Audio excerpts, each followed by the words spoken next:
Hello Tunesters, it's Gav and welcome to another video. Today it's a unboxing video and it will be a 1:72 scale Soviet T28 medium tank riveted in brackets by Trumpeter. I had to look in the box then to make sure I got it all right.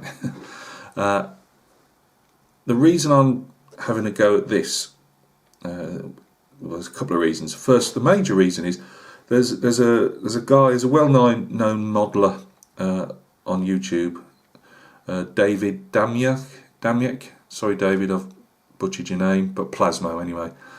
I'm always watching his videos and replaying them as I'm painting. I probably know most of them off by heart now. Well, the ones that he's speaking in English anyway. I always find them, inspirational. They're great videos, and I keep going back to his 1:72 scale tanks. Just the scratch building he does with them, and the conversions, I just think are fantastic. And I thought I've got to have a go. I mean, we've just had to see. If you've seen my recent Starfighter vlog, it can't get much any worse than a Starfighter. So I love the way he managed to convert bits and take bits off and stick bits on. Now again, I know I'm not going to get to that standard, not any time soon anyway, but I really fancied having a go. I thought, well, I don't want the KV2, which was the main one that, I mean, he does them on every, I can't name all the different marks of tanks and things that he's worked on, but he does obviously aircraft. If you don't know Plasma, he does aircraft, ships, cars, motorbikes, whatever. But I particularly like his military stuff, whether it's air, sea or land. But I just really fancied having a go, and it was his KV2 build and diorama that really inspired me.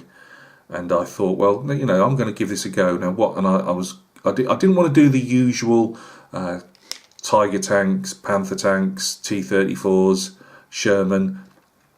I wanted something that, well, not maybe out of the ordinary. You could do a bit with it, make a small diorama with it as well, and just try and attempt to do some of the things that he does.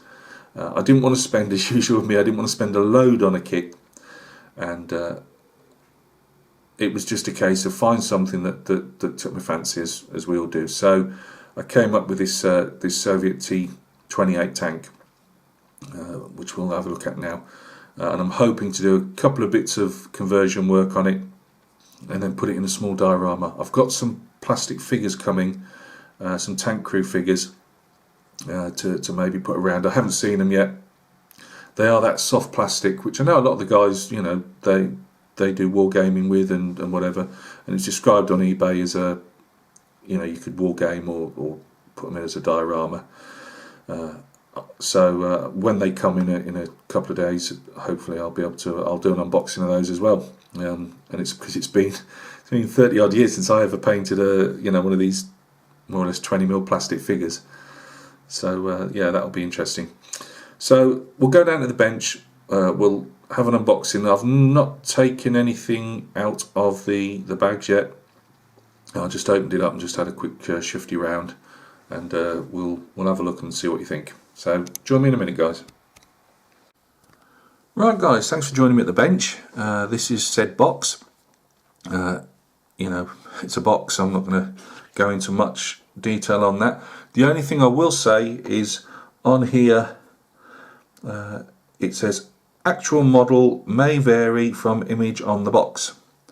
And while I've got the box open, the box in front of us, I'll point out the thing that when I say is missing, I'm not saying that Trumpeter have made a mistake. They've obviously just not put it on the sprue for some reason, and that is, I've often heard this called the turret basket, but I don't believe it is. I believe it's actually a radio antenna. I might be wrong, but I've always thought that was the horseshoe radio antenna on a T28.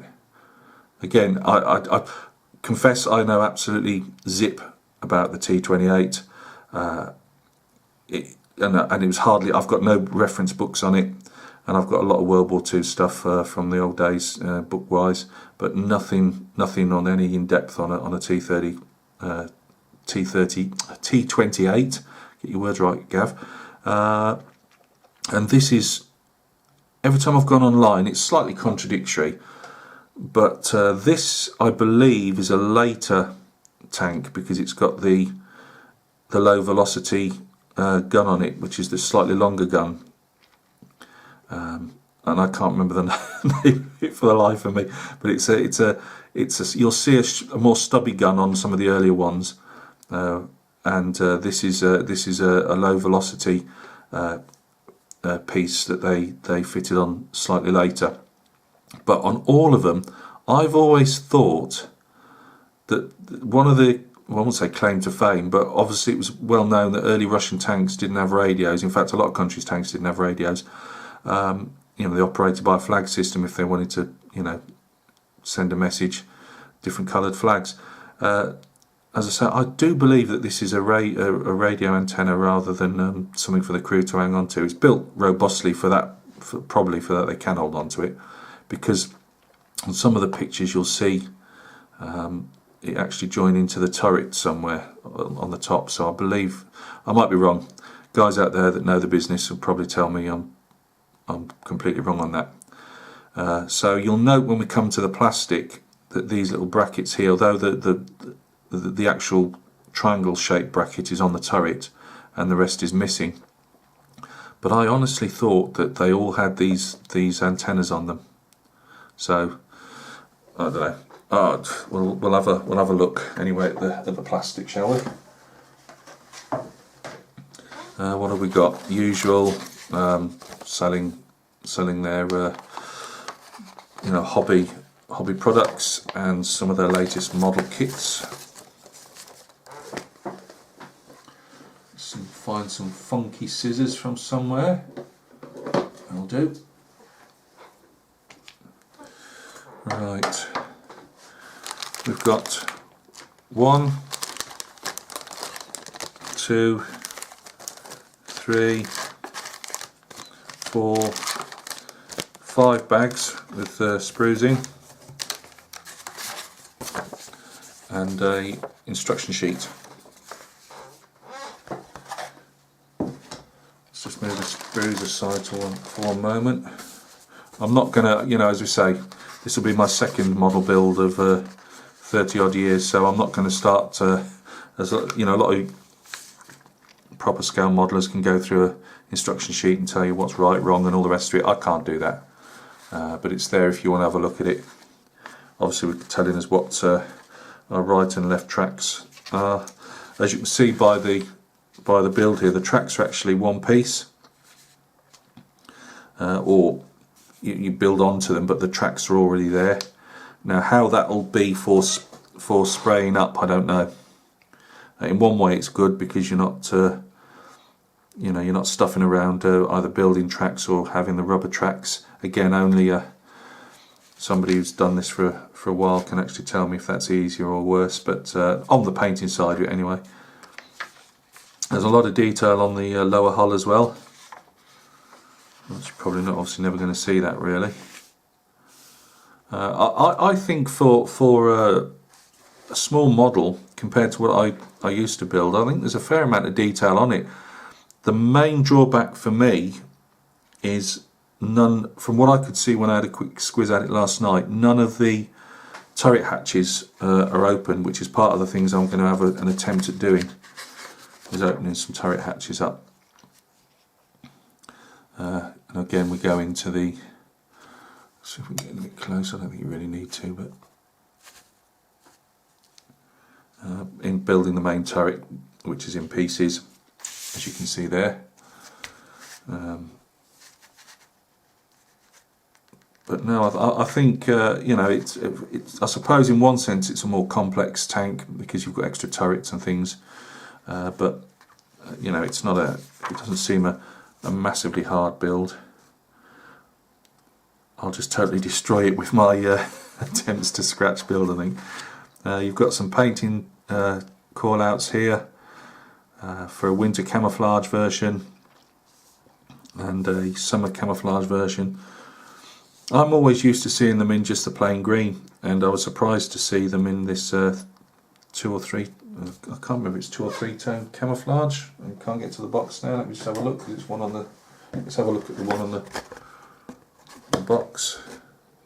Oh, this has just got the one, by the look of it, the green and the sand colour. I've read online, see it's so sketchy online, I've read online that they were in these were used in Spain, but I've got several books on the Spanish Civil War and I've never seen these used in Spain before. Again, I might be wrong on that one, but I've never seen them in Spain. But you can have them for any type of winter, obviously for Finland, in a continuation war. You know, obviously on the this is supposedly for the Leningrad front, I think.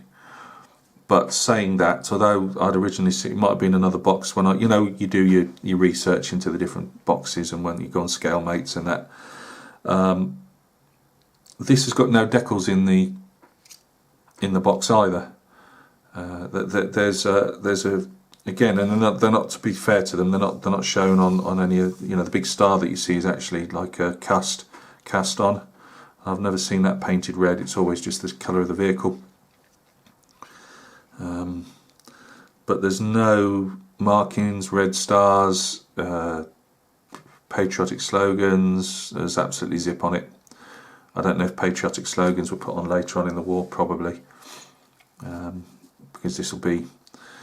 I'm undecided yet whether to do... I'm waiting for the figures, to be honest with you, when they come, because I have no idea what they're actually going to be like, you know, winter or summer uniform, and that'll dictate, or let's dictate what the vehicle gets painted in.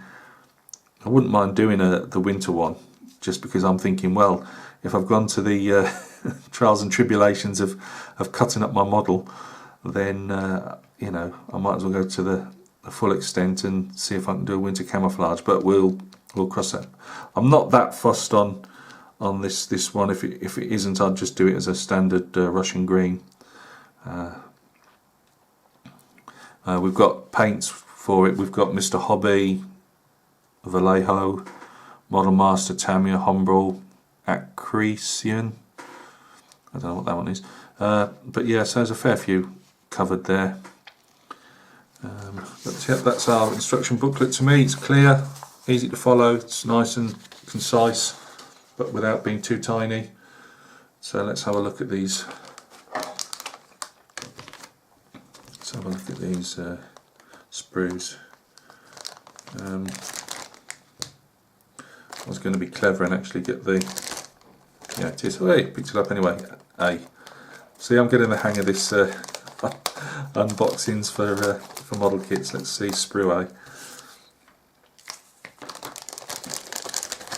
And we can actually open a bag up, Gav. Normally I would have cut, if these were figures and that, I would have opened the bags first. Oh, Gav, come on. Right, here we go. What I think I'll do, guys, is put some photographs in at the end as well, so you can have a squiz. If we go for the top part of the hull, the lovely shackle details on here. Let's just see if we're getting closer, Gav.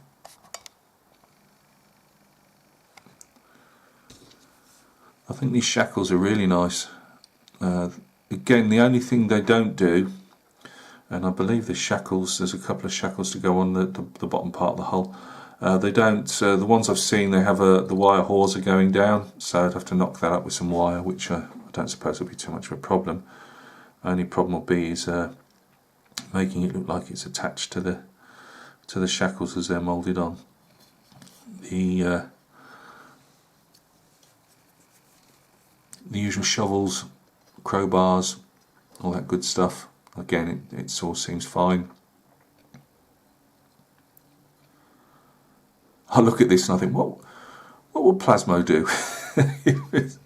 Would he take these? Would he take the tool holders off and replace them with brass? He probably would do. Now, by the way, I haven't got any brass sheets, so I've actually cut up pop cans he suggests pop cans if you haven't got a brass sheet. So that's what we're going to be working with if we use that at all. Nice big fan on the back here. I'm half tempted. I don't know. He built himself, or so, and I don't think he built it. I think he'd made a cast of a different model's engine, and although it didn't fit that, you know, obviously it was just a generic engine. I was just wondering whether I try and cut this out, because that's where the main engine is. Main gearbox is down here, and I was wondering whether I cut this out and have her lifted up with an engine on show. Look at me! I've made a half attempt at building an aeroplane so far, and I'm on about making engines and cutting things out. Yeah, we've got a turret hatch here now. Although you'd think that turret hatch would be open, obviously it's not, because it's recessed in there, and there's a machine gun mount goes there. So I thought at first, oh, well, at least there's one turret hatch open, and it's not. It's in the closed position. So again, that's going to have to be opened. If I'm going to have other turrets open, then surely the commander's hatch would be open. So yeah, we'll see on that one. We've got the exhaust system, which again on the earlier ones I believe was slightly different. Amazing what a mini expert you become overnight by just reading a load of online articles. But again, there's hardly anything. There's a couple of books, but they wanted like about 40 odd quid for them. I believe all this armour here that goes over the side of the vehicle and is over the wheels, or semi over the wheels, I think that was about 20mm thick in real life. And this says the riveted version. Now I can't remember if it's the riveted version that is obviously the earlier one where it hasn't been welded, or if this is extra plate that was added. I can't work it out. I believe this might be one of the earlier vehicles.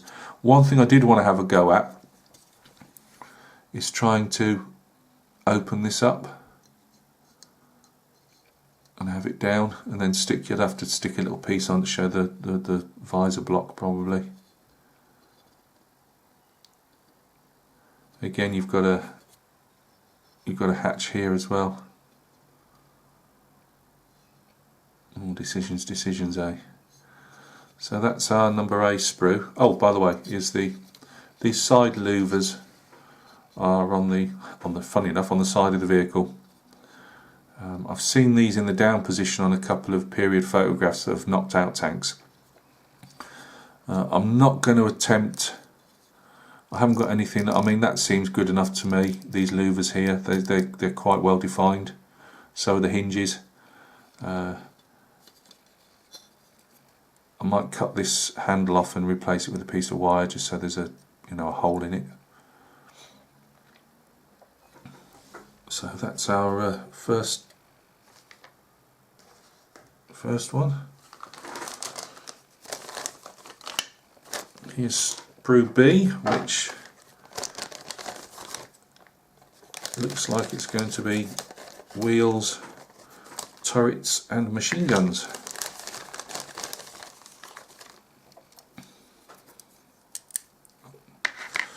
Got a turret moulded on each one.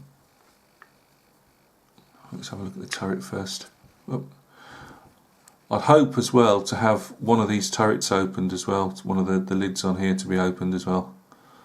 Again, it all seemed really straightforward when I saw Plasmo do it. This is really close to the edge. I'm having second thoughts already, but let's see.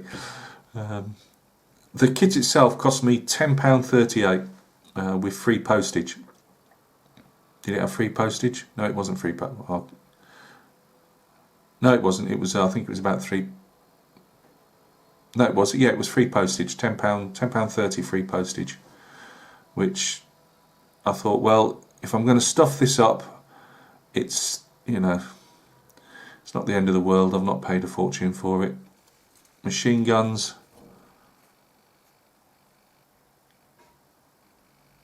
and they look like they've got the ball mounts for obviously going in the turrets.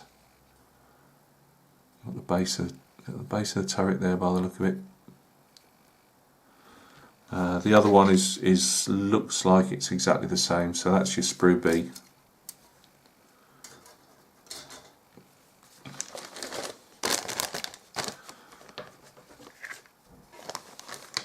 Let's turn this. It's D. Well, let's have a look at the hull.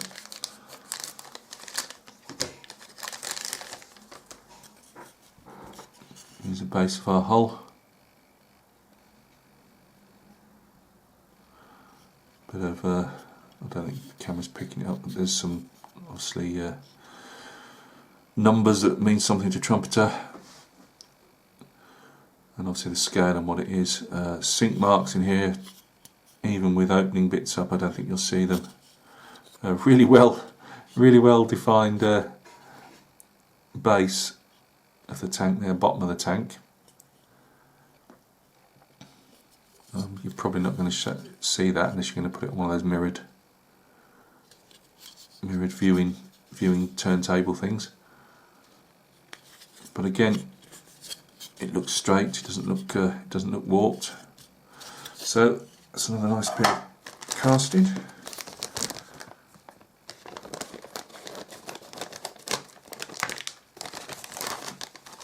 And here's our main turret. This is where we'll see the, where are we?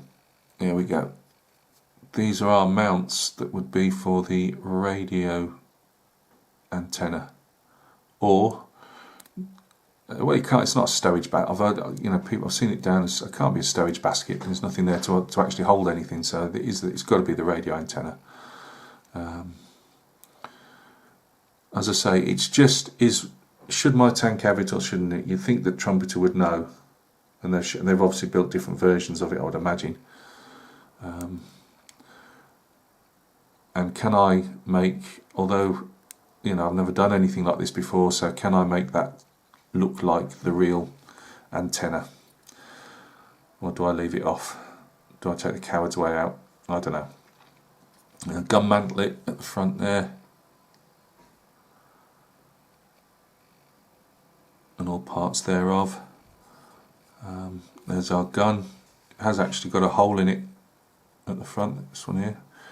I believe that's there to obviously protect it, which is a good idea. But no, it seems well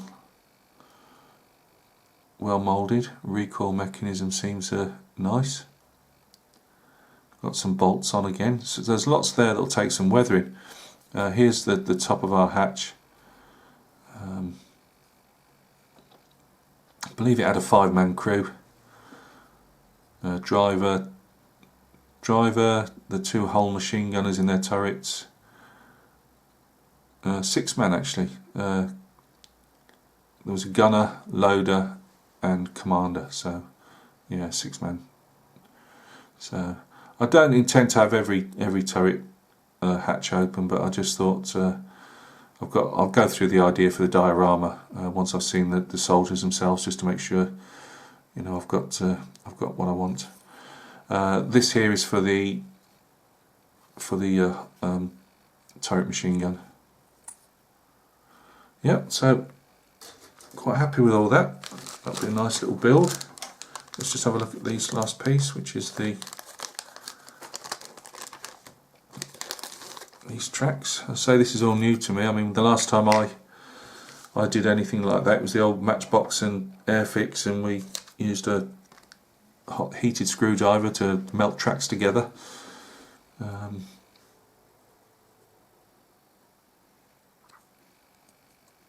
Obviously in a different plastic from the rest. I thought it'd just be interesting to see how this actually sprays up. How it'll weather up actually as well, well, obviously it'll weather it when it's on the tank, I suppose, but the actual main spraying bit, see how that comes up. Again, lots of lovely little bolts and rivets, or bolts. And obviously look at the same.